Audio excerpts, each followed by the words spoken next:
Bonjour, j'attends quelques instants pour voir apparaître quelques personnes.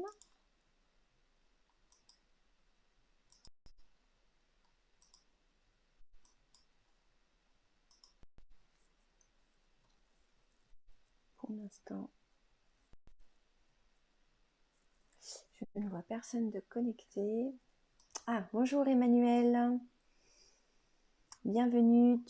Peux-tu me confirmer que le son est bon, s'il te plaît?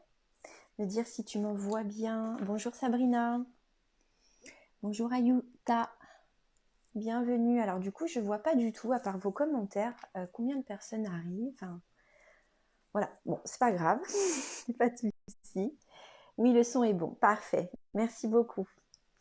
Alors, je vous souhaite la bienvenue dans ce nouveau direct dont le thème est comment intégrer les huiles essentielles et les hydrolats dans son quotidien. Merci pour votre retour. Alors, Ok, merci Emmanuel. Quand on commence en aromathérapie, euh, ou même quand on avance aussi sur le chemin de l'aroma, on a toujours beaucoup de questions à se poser, hein. Ça, c'est important. Il ne faut pas cesser de s'en poser des questions en aromathérapie. Alors, mon direct aujourd'hui, disons qu'elle va être pensée, elle va être transmise, surtout lorsque l'on débute en aromathérapie. D'accord? C'est pour apporter de la clarté, de la confiance dans comment commencer à intégrer les huiles essentielles et les hydrolats dans son quotidien. Mais elle va permettre aussi aux personnes déjà avancées de ramener aussi de la clarté, d'enrichir aussi sa pratique. Donc, peu importe votre niveau en aromathérapie, j'ai envie de dire, hein, on peut toujours de nouveau recevoir des nouvelles informations.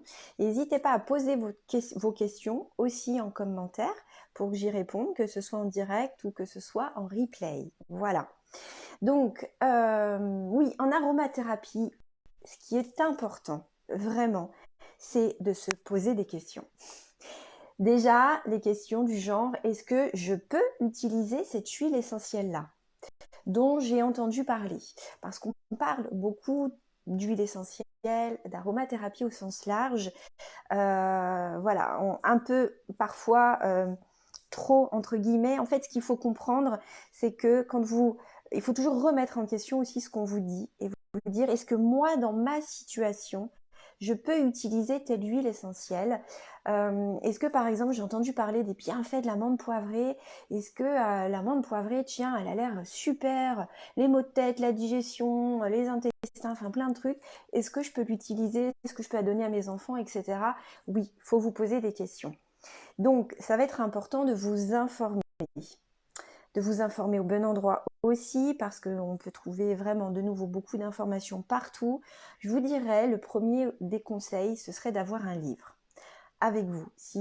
Et puis de commencer par des ateliers, des formations plus ou moins longues, entre guillemets, mais au moins déjà vraiment de pouvoir, ne serait-ce qu'avoir un livre. Il y a un auteur que j'aime beaucoup, c'est bonjour Marie-Laurence. Un auteur que j'aime beaucoup, c'est docteur Françoise Quick-Marinier, qui a écrit de nombreux ouvrages sur l'aromathérapie. Elle a un ouvrage de base qui est publié chez Terre Vivante. Je ne sais plus je crois que c'est Guide des huiles essentielles. Voilà, j'ai plus le titre exact, mais donc l'auteur c'est Françoise Quick-Marinier. J'aime beaucoup sa façon d'expliquer, de partager, de transmettre sur les huiles essentielles et donc d'avoir une bible de base. Voilà, c'est vraiment celle que je recommande pour un large public. Parce que un livre va vous permettre de vous donner un peu les bases de l'aromathérapie, d'avoir une vision globale sur les huiles essentielles en fait, les huiles essentielles de base qu'on peut avoir chez soi. Voilà.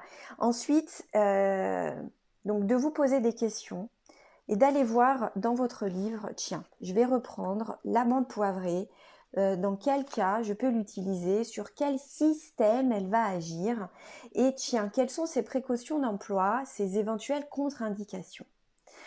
Pour revenir aussi un petit peu à la base, hein, ce que c'est qu'une huile essentielle, elle est obtenue donc par distillation à la vapeur d'eau de l'essence végétale contenue dans l'organe producteur de la plante. Ça peut être donc la distillation de ses feuilles, de ses racines, de ses fleurs, de son bois, etc. La partie qui va contenir l'essence végétale synthétisée par la plante ou l'arbre. D'accord? Donc on le met à distiller et puis le processus de distillation va permettre de transformer l'essence végétale en huile essentielle. Une huile essentielle, en fait, elle est, disons, polymoléculaire. Elle contient de nombreuses molécules très actives. Et l'association de ces molécules entre elles crée en fait une synergie. D'accord? Et l'association de telle ou telle molécule aussi va renforcer telle ou telle propriété. Donc une huile essentielle, elle va avoir de nombreuses propriétés. Elle va agir sur des systèmes différents. Elle pourrait à la fois agir sur le système nerveux, sur le système digestif, sur le système circulatoire. Elle pourrait avoir des propriétés, par exemple, agir sur la fatigue et en même temps agir, soutenir les défenses immunitaires, apporter de la clarté,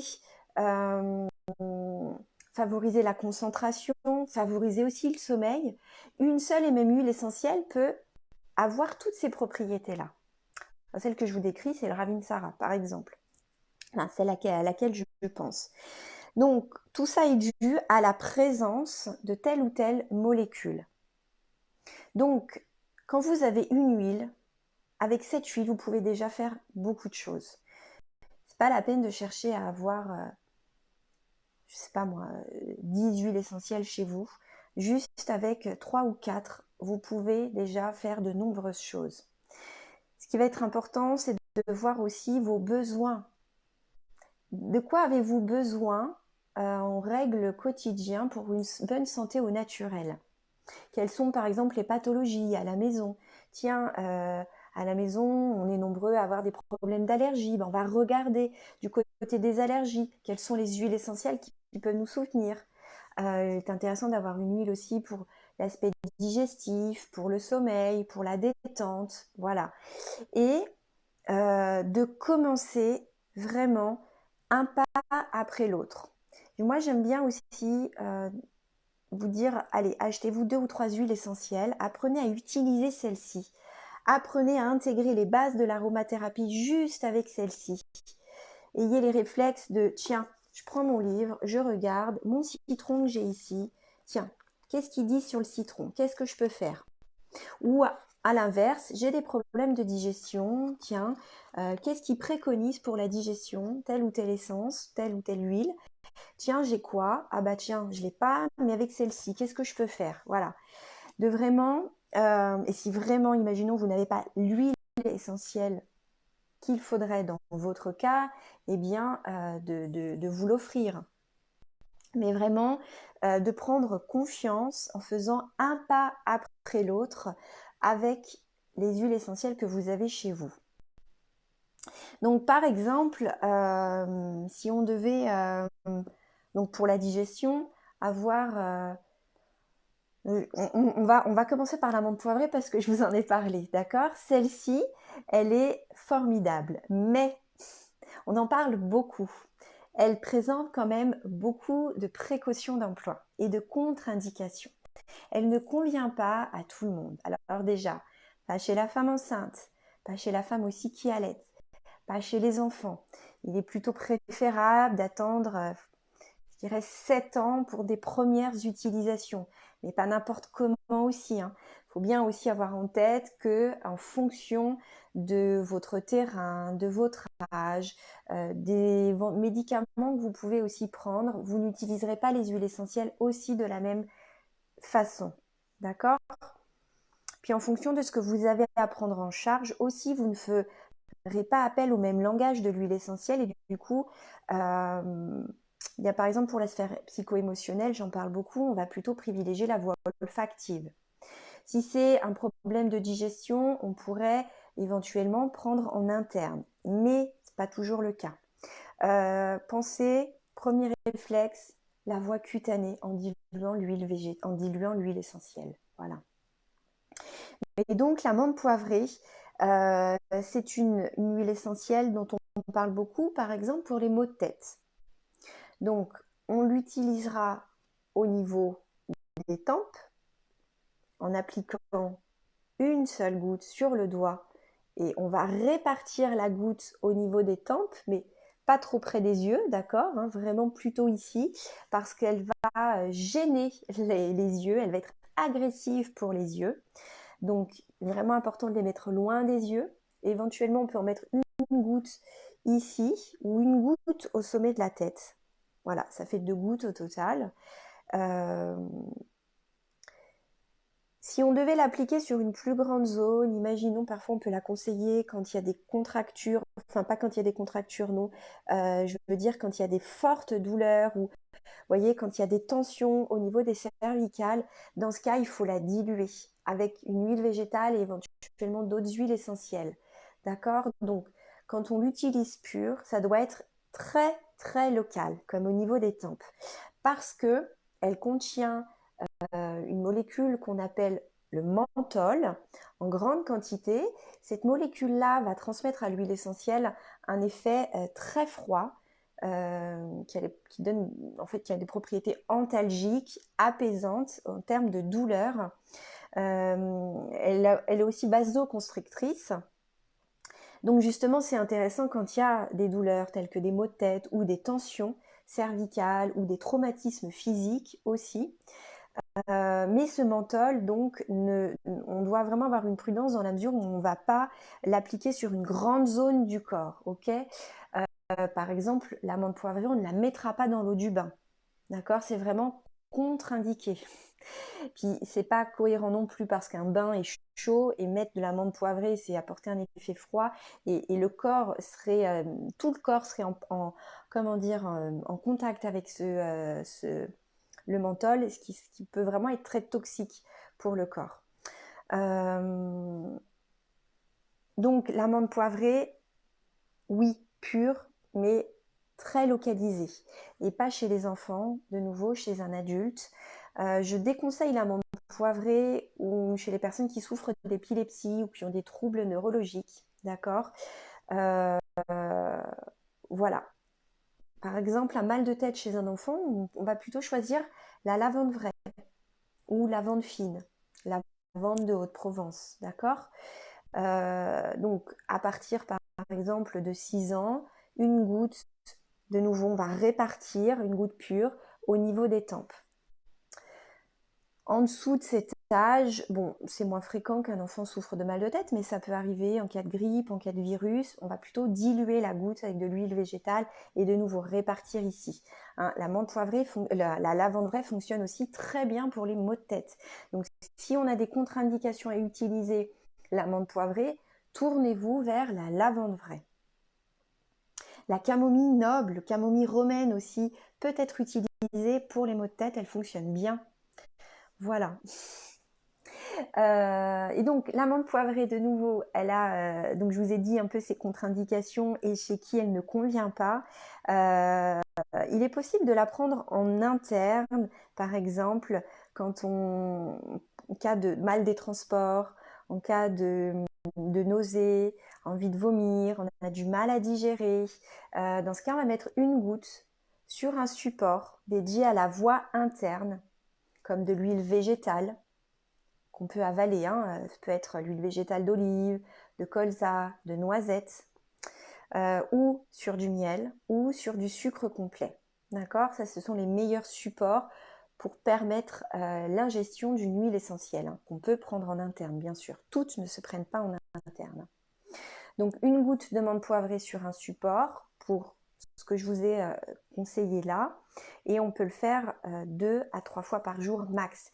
La voie interne pour la menthe poivrée, il faut vraiment la prendre d'une manière très ponctuelle.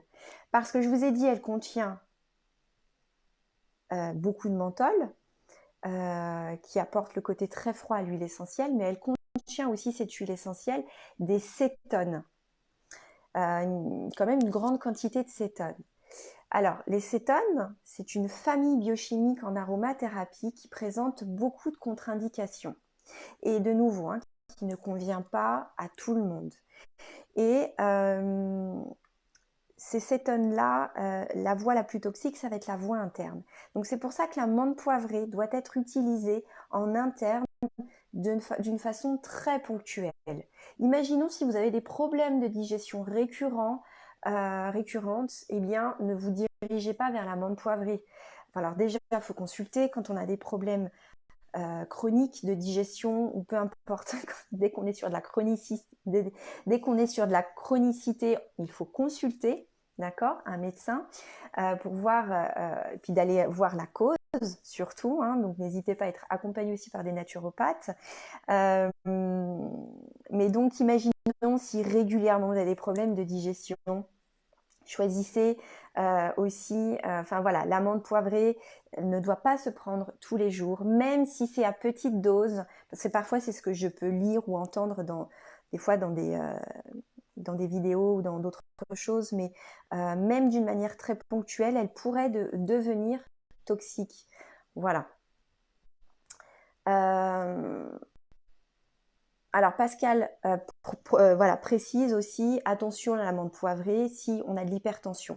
Alors si on l'utilise d'une manière, parce qu'elle peut voilà, être hypertensive, si on a de manière, de nouveau, si c'est très ponctuel, c'est-à-dire qu'on prend l'amande poivrée une fois, je sais pas moi, une fois par mois, ça va pas, comment dire, faire augmenter votre tension si vous prenez une goutte sur un support. D'accord. Ce qui convient, c'est toujours avoir du bon sens, ok. À contrario, si vous souffrez d'hypotension, vous pouvez vous faire aider de l'amande poivrée juste en respiration. Là, je vous dirais vraiment de l'utiliser éventuellement en respiration. Elle peut être intéressante aussi si on a une sensation, imaginons vous venez d'avoir un choc physique ou un choc émotionnel et que vous vous sentez fébrile, vous dites là je vais tomber dans les pommes, je me sens pas bien, vous pouvez faire un petit shoot de respiration de menthe poivrée, plusieurs minutes, et elle peut vraiment vous aider à retrouver de la clarté, de la présence dans votre corps. D'accord? Voilà. Donc l'amande poivrée, pas dans l'eau du bain, pas d'application non plus au niveau du thorax, d'accord, ni au niveau de la gorge. Voilà, il faut que ce soit une application d'une manière locale ou diluée avec de l'huile végétale. Ou pour par exemple un traumatisme physique, on peut associer l'amande poivrée avec par exemple de l'eucalyptus citronné, de l'immortel aussi, si imaginons il y a une foulure ou une entorse par exemple, vous pouvez associer ces trois huiles essentielles ensemble, mais il va être important de les diluer dans de l'huile végétale.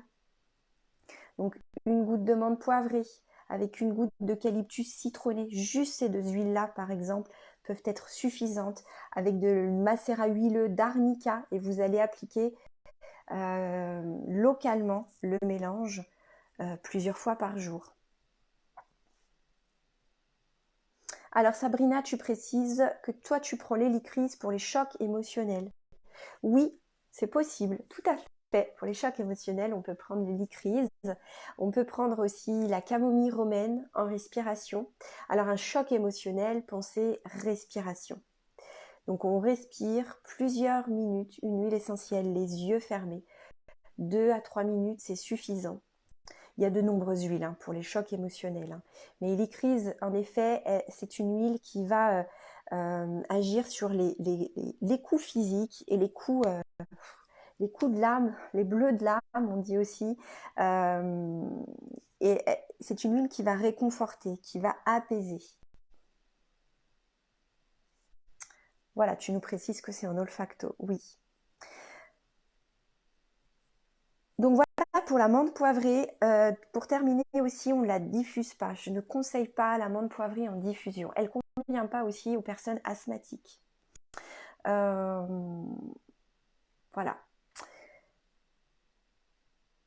Le citron pour la digestion. C'est une bonne huile aussi à avoir dans son aromathèque. J'essaye d'être le plus simple possible. Hein. Prenez en tous les cas ce qui fait résonance chez vous, ce qui vous parle. Voilà, la vidéo sera disponible en replay, donc vous pourrez la réécouter aussi, mettre sur pause, prendre des notes. L'essence de citron va être très intéressante pour la sphère digestive, hein, avec moins de contre-indications que l'amande poivrée. Mais elle en présente quand même quelques-unes.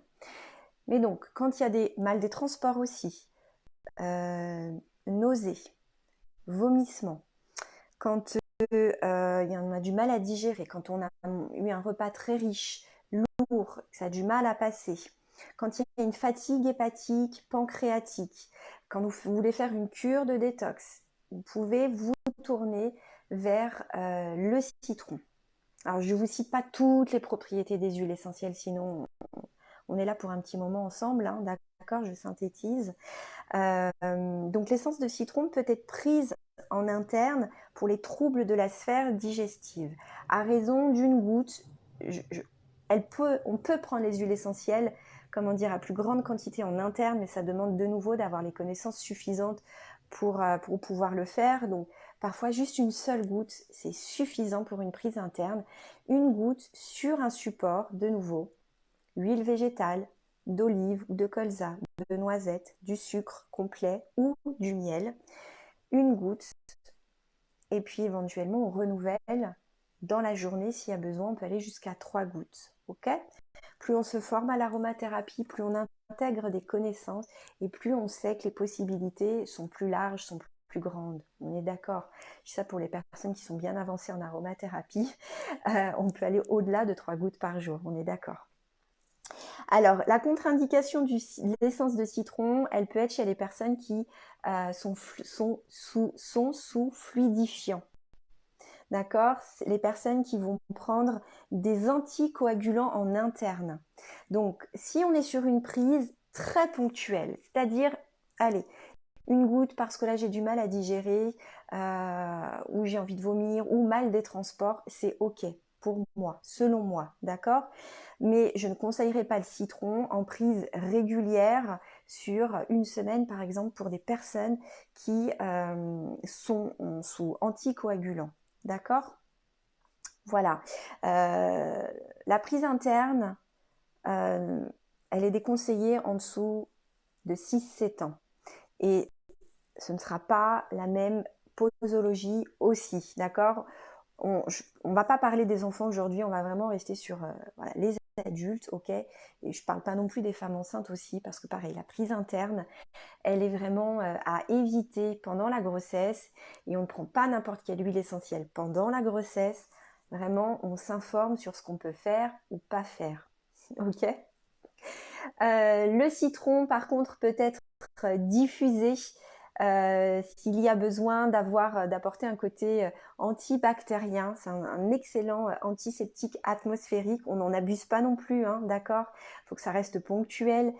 La meilleure action pour assainir l'atmosphère, c'est d'ouvrir, d'aérer les pièces régulièrement, au moins une fois par jour, 5 à 10 minutes, voilà.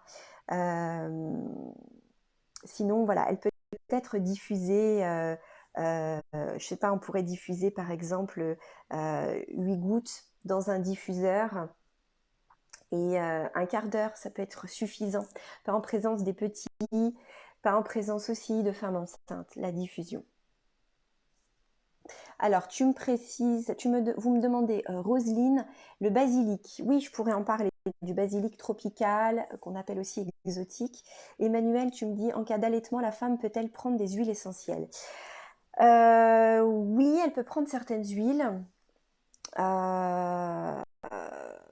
Alors, ce qu'on pourrait conseiller éventuellement, de nouveau, ça va dépendre aussi de ses besoins. Qu'est-ce qu'on pourrait prendre comme exemple ? Pour tout ce qui est stress, on reste sur la voie olfactive et éventuellement l'application par voie cutanée. Par exemple, la lavandrelle peut être utilisée pendant la grossesse. Pendant la grossesse et aussi pendant l'allaitement. Je dirais que ce serait l'utilisation des huiles essentielles pour la femme qui allaite, pas avant une mise au sein, d'accord? Il faudrait plutôt que ce soit après une mise au sein. Et voilà, tout dépend aussi.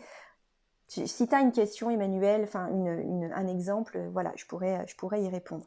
Chez la femme enceinte et chez la femme qui allaite, vous le savez, moi je préfère les hydrolats, qui sont très faciles d'emploi, qui présentent pas de toxicité, très très très très peu de contre-indications.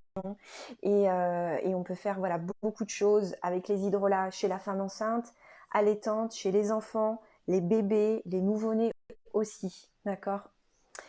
Je vous invite aussi à avoir un livre de base sur les hydrolats pour vraiment commencer.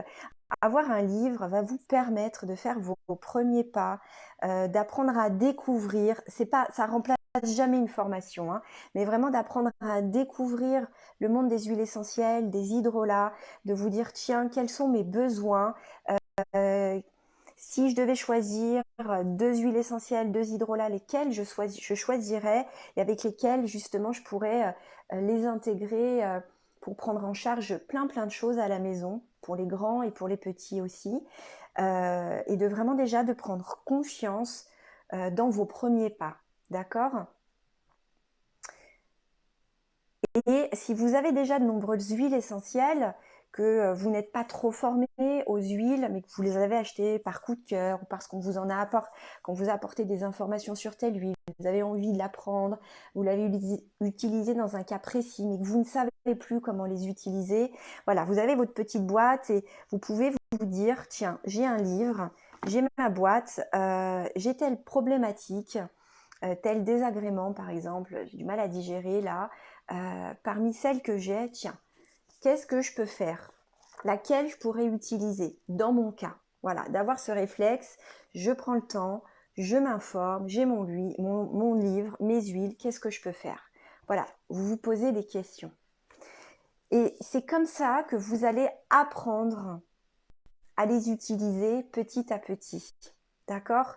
Vraiment, commencez vraiment par des petits pas.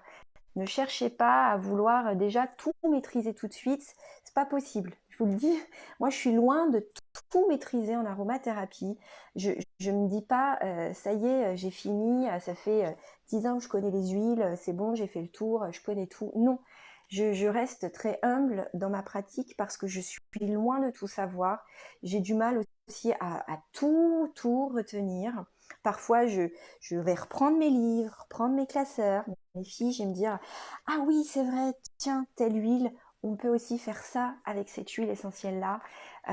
C'est infini en fait. C'est une pratique qui n'a pas de, qui ne, comment dire, il n'y a pas de fin, d'accord, dans cet apprentissage. Donc, et en même temps, ne prenez pas peur non plus. Dites-vous que c'est un chemin, c'est une pratique, et il convient vraiment de rester humble par rapport à ça, d'être conscient aussi que derrière un flacon d'huile essentielle, vous avez beaucoup de travail derrière, hein. C'est une association, on va dire que c'est un partenariat entre le monde végétal et l'humain, ok? Il y a vraiment de nombreuses heures de travail pour obtenir un flacon d'huile essentielle.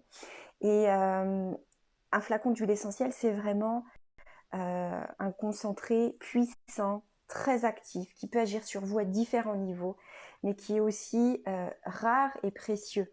Ça demande une grande quantité de plantes pour obtenir un petit flacon de 5 ml. Donc vraiment déjà, soyez bien conscients de ça. Il est important pour moi de ne pas banaliser les huiles essentielles. J'en reparlerai dans un prochain direct, enfin dans plusieurs mois. J'ai prévu vraiment de cibler cet aspect conscient de l'aromathérapie parce que de nouveau aujourd'hui on parle beaucoup d'aromathérapie de plus en plus, les huiles essentielles par-ci, les huiles essentielles par-là. Moi la première, hein, parce que j'adore en parler, mais Ça ne doit pas devenir banal. Et comment dire, et que voilà, il y a cet effet de mode derrière, mais pardon, j'ai perdu le fil de ce que je voulais dire à la base, mais de bien toujours remettre en question le tien. Est-ce que c'est nécessaire que j'utilise une huile essentielle dans ce cas de figure-là? Est-ce que il n'y a peut-être pas autre chose que je pourrais faire avant de prendre une huile essentielle? Vous voyez déjà ça, parce qu'il faut bien vous dire qu'une huile essentielle ne résout pas tout. Quand vous êtes face à de la chronicité, à des choses qui sont récurrentes, il est important de vous poser des questions, le pourquoi ça revient. Comment je peux guérir cela? Et les réponses, elles se trouvent dans votre hygiène de vie, nulle part ailleurs qu'ici. Mais une hygiène de vie, c'est très vaste, hein. C'est déjà l'alimentation, comment vous mangez, c'est la respiration, c'est l'activité physique, c'est l'hygiène mentale aussi, c'est quelle place a le stress dans ma vie, comment je me repose, comment je prends soin de moi, comment est mon sommeil.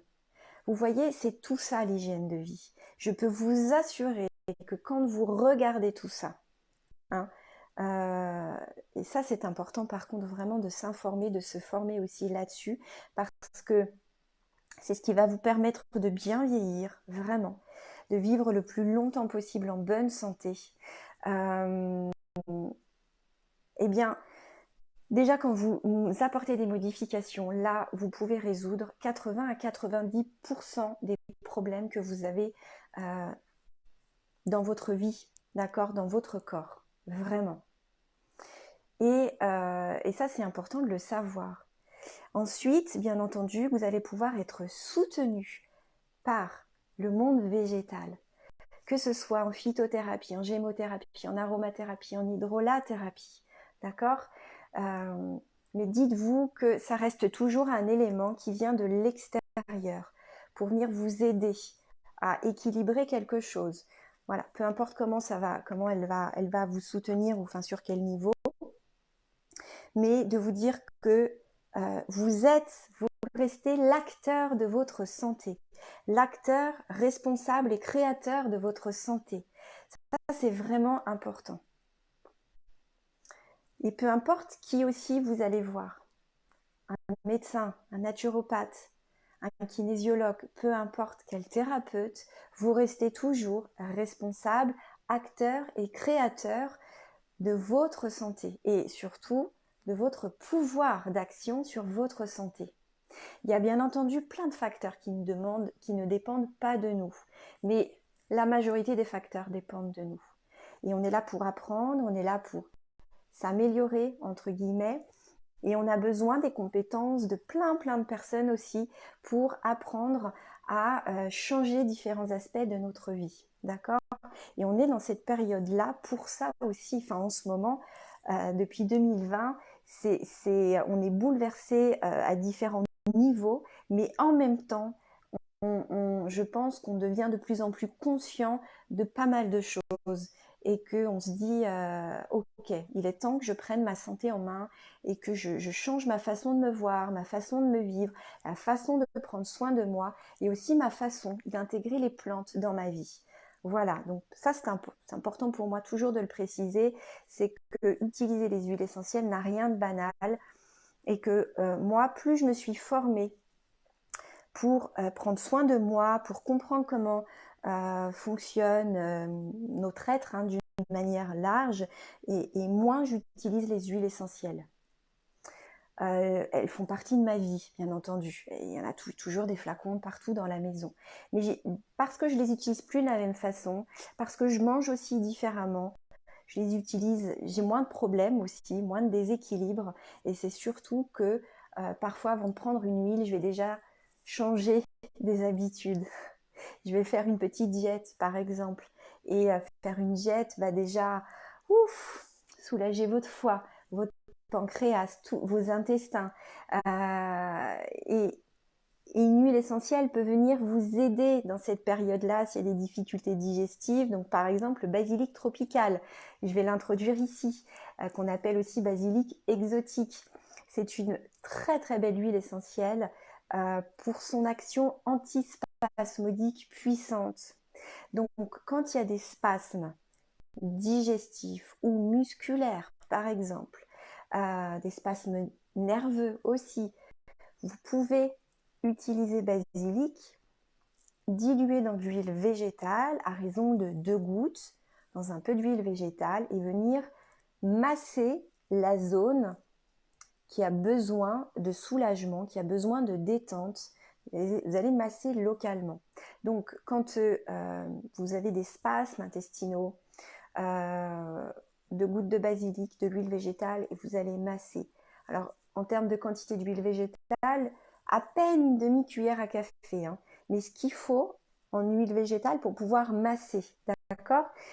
L'huile végétale va apporter vraiment cette matière pour favoriser le massage et aussi pour pouvoir diluer l'huile essentielle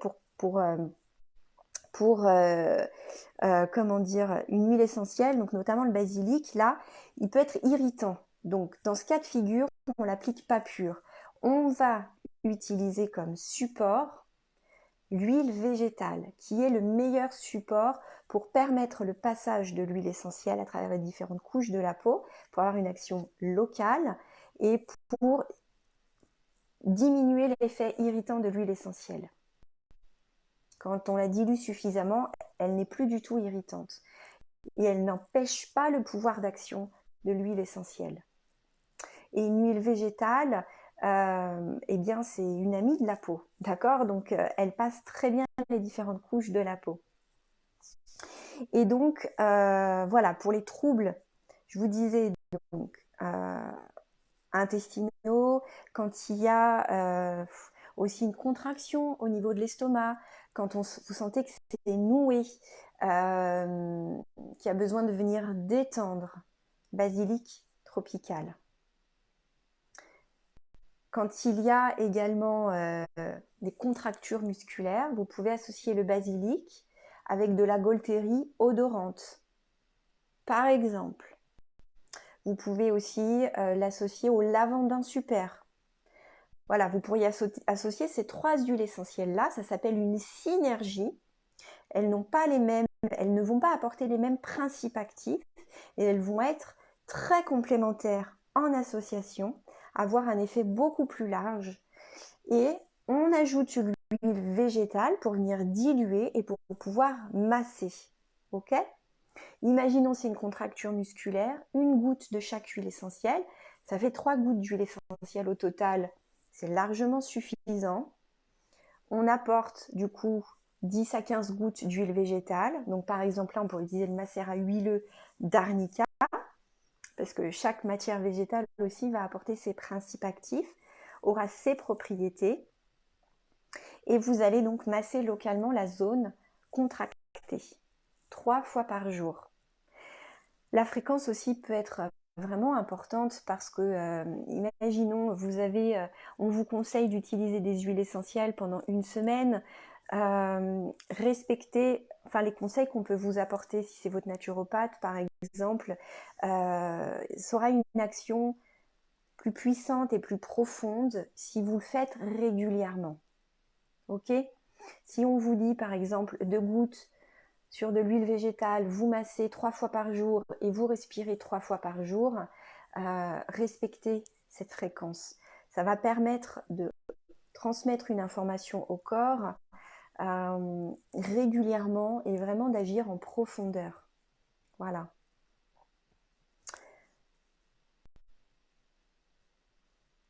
Je regarde si vous avez des questions. Alors Emmanuel, une femme allaitante avec enfant de 22 mois est stressée et dort mal et aussi verrue aux pieds. Alors, pour les verrues aux pieds, c'est peut-être pas le meilleur moment pour la traiter parce que souvent, les verrues aux pieds, on va utiliser des huiles essentielles quand même un peu coriaces. Et moi, je dirais plutôt je sais pas, bon, il a déjà 22 mois, je sais pas jusqu'à quand elle souhaiterait l'allaiter, mais peut-être de faire le traitement ouais, une fois qu'elle aura fini d'allaiter. Parce que souvent pour les verrues, oui, ce sont des huiles essentielles quand même qui vont présenter pas mal de contre-indications. Pour le côté stress et problème de sommeil, eh bien la lavande. La lavande vraie, le petit grain bigarade. Elle pourrait utiliser ces deux huiles essentielles-là pour le sommeil. Alors, de nouveau, moi, j'ai toujours beaucoup de questions à poser aux personnes qui vont me faire part de leurs problématiques. Il y a toujours cette hygiène de vie aussi à regarder. Qu'est-ce qui la stresse? Qu'est-ce qui fait qu'elle dort mal? Comment dort l'enfant aussi? Quelle est sa surcharge quelle est sa charge de charge mentale, par exemple? Voilà, déjà en voyant tout ça, on peut déjà apporter beaucoup de confort et d'amélioration. Mais elle pourrait, donc je lui conseillerais pas en interne, mais bien entendu, je vais lui conseiller en respiration consciente, l'une ou l'autre huile essentielle, de le faire par exemple 3-4 fois par jour. Donc, soit le petit grain bigarade, la marjolaine aussi pour le stress, c'est très très bien. Donc, marjolaine à coquille, lavande vraie ou petit grain bigarade. Donc, tu connais, Emmanuel, la façon de l'utiliser en respiration consciente, les yeux fermés, plusieurs fois, plusieurs minutes, et surtout qu'elle puisse s'accorder du temps sans être dérangée pour cela. Hein. C'est retrouver son espace aussi. On a besoin de ça quand on est jeune maman, entre guillemets. Et elle va pouvoir l'appliquer, par exemple, au niveau des poignets. Elle va choisir une huile essentielle et elle va appliquer une goutte. Ces 3 huiles essentielles-là peuvent être appliquées pures localement sur la peau. Une goutte ici et puis elle va frotter ces 2 poignets pour pouvoir les respirer et en même temps il y aura une absorption par voie cutanée. Après, à voir aussi si il y a des spasmes, des contractions, de l'inconfort quelque part dans son corps, si son corps aurait besoin de recevoir aussi cette huile au niveau cutané. Dans ce cas, je lui conseillerais d'appliquer 2 gouttes, de choisir donc une huile, 2 gouttes de l'huile végétale et de venir masser la zone. En dehors, pas avant, mais plutôt après une lactation, par exemple, à 22 mois, j'imagine que, c'est pas j'imagine, mais les mises au sein sont beaucoup plus espacées. Bien entendu que la respiration consciente, elle va la faire avant d'aller se coucher aussi. Et elle peut prendre des hydrolats en interne. Pour le sommeil, on a le nard, l'hydrolat de nard qui fonctionne très bien. Avant ça, on a l'orange douce, la marjolaine, la lavande vraie qu'elle peut utiliser en interne. Alors justement, je vais vous parler pour terminer, voilà, parce qu'on arrive à la fin là, pour les hydrolats, vous dire quelques mots aussi sur les hydrolats. Alors, les hydrolats, vous l'aurez compris, sont chouettes si vous avez des enfants à la maison ou si vous êtes enceinte. Ou si, par exemple, prendre des huiles essentielles en interne, c'est compliqué. Ou si les odeurs avec les huiles, c'est compliqué. C'est le cas chez de nombreuses personnes. Eh bien, vous pouvez vous tourner vers les hydrolats. Parce que les hydrolats ont un goût beaucoup moins prononcé. Il y a quand même un goût, bien entendu, mais beaucoup moins fort que les huiles essentielles. Et une odeur, il y a une odeur aussi, mais pareil, moins prononcée. Alors, quel hydrolat on pourrait... Pareil, il y a le basilic doux, qui est très intéressant pour la sphère digestive. Qu'on peut prendre, donc tous les hydrolats peuvent être pris en interne. La posologie pour les hydrolats, c'est compter 5 ml ou l'équivalent d'une cuillère à café dans un verre d'eau ou de l'eau tiède en prise ponctuelle ou 3-4 fois par jour s'il y a besoin. Il est aussi possible de mettre une cuillère à soupe ou 15 ml d'un hydrolat ou d'un mélange d'hydrolat dans 1 litre d'eau et de boire tout au long de la journée. s'il y a besoin d'agir, imaginons sur plusieurs jours, ou voilà, si c'est plus facile pour vous, on peut procéder de cette façon-là aussi. Donc le basilic doux est très intéressant pour les spasmes, pour les coliques du nourrisson aussi, d'ailleurs. Voilà, quand il y a des problèmes aussi, on pourrait dire de concentration, quand il y a besoin aussi de venir d'apporter de la détente également. Alors, je dirais que si vous vous sentez stressé et qu'en plus vous avez des ballonnements ou des problèmes de digestion, oui, vous pouvez cibler le basilic doux et l'associer à la marjolaine. Marjolaine à coquille. Enfin, il existe plein d'associations d'hydrolat, hein, d'accord, je vous dis ceux qui me viennent. Hein. Mais la marjolaine à coquille en hydrolat, elle est super pour agir sur le système nerveux autonome. Et elle va venir vraiment équilibrer tout l'impact que le stress peut avoir sur notre système nerveux, enfin sur notre corps en règle générale. Donc, dès qu'il y a stress et des problématiques psychosomatiques, vous pouvez partir sur la marjolaine à coquille, en huile essentielle, par voie cutanée et en respiration, et aussi son hydrolat en interne. Et vous pouvez donc l'associer au basilic s'il y a des problèmes de digestion, des type ballonnement ou des spasmes, ou alors la marjolaine, vous pouvez l'associer aussi à l'orange douce.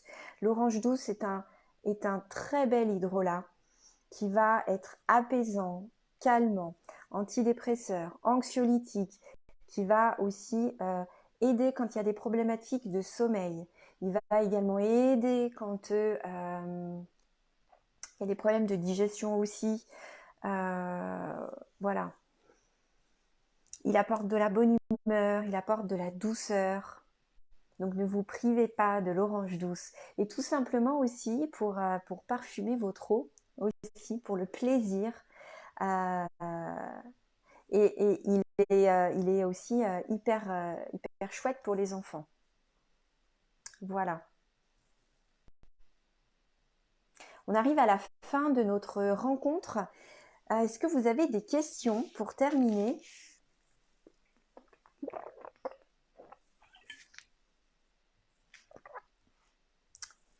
J'attends quelques instants parce que des fois il y a un petit décalage. Je pense aussi à un autre hydrolat. Alors la lavande, bien entendu, elle peut être utilisée en interne. La lavande vraie, pour les enfants aussi. Pour les adultes, quand il y a des problèmes de sommeil également, de stress, de spasme, d'anxiété, de peur.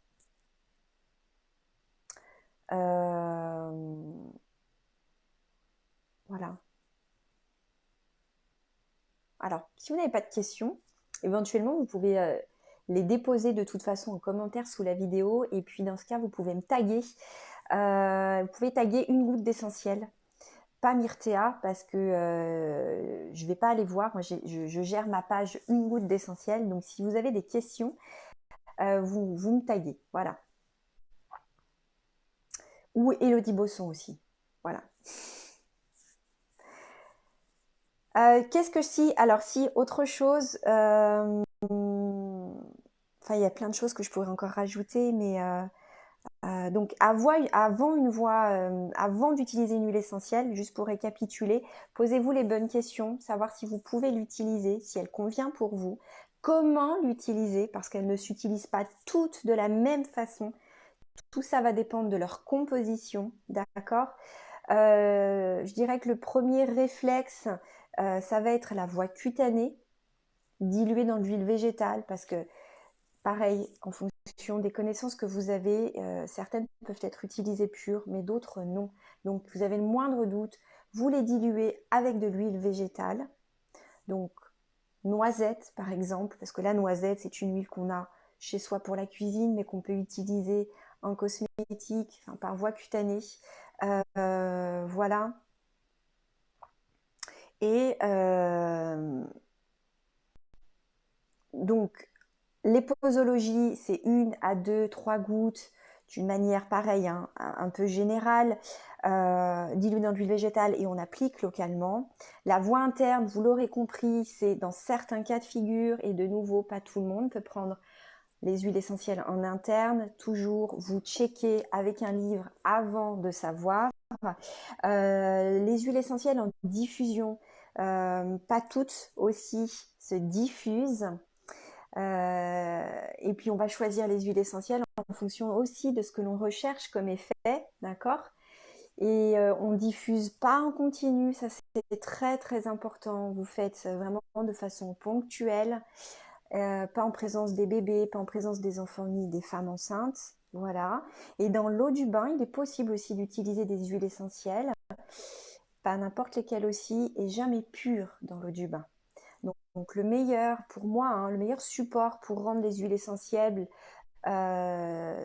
solubles dans l'eau du bain, ça va être d'utiliser du gros sel, donc du sel non raffiné, du gros sel qu'on trouve en magasin bio. Voilà. Et la quantité, bah, ça va dépendre de l'âge. Et admettons pour un adulte, vous pouvez mettre 8 gouttes environ d'huile essentielle dans une bonne poignée de gros sel et vous allez les disperser dans enfin, votre mélange dans l'eau du bain. Voilà. Je vous souhaite une belle pratique, de continuer à vous informer, à vous former et à bien prendre soin de vous, ok, en conscience, avec bienveillance. Et puis voilà, c'est important vraiment de prendre soin de vous à différents niveaux. Et puis surtout de cultiver la joie d'être, la joie de vivre, que la joie puisse être présente chaque jour dans votre vie. Parce que la joie et je dirais la joie et l'amour, bien entendu, permettent de guérir de beaucoup, beaucoup de choses. Voilà. Allez, je vous embrasse et je vous dis à très, très bientôt.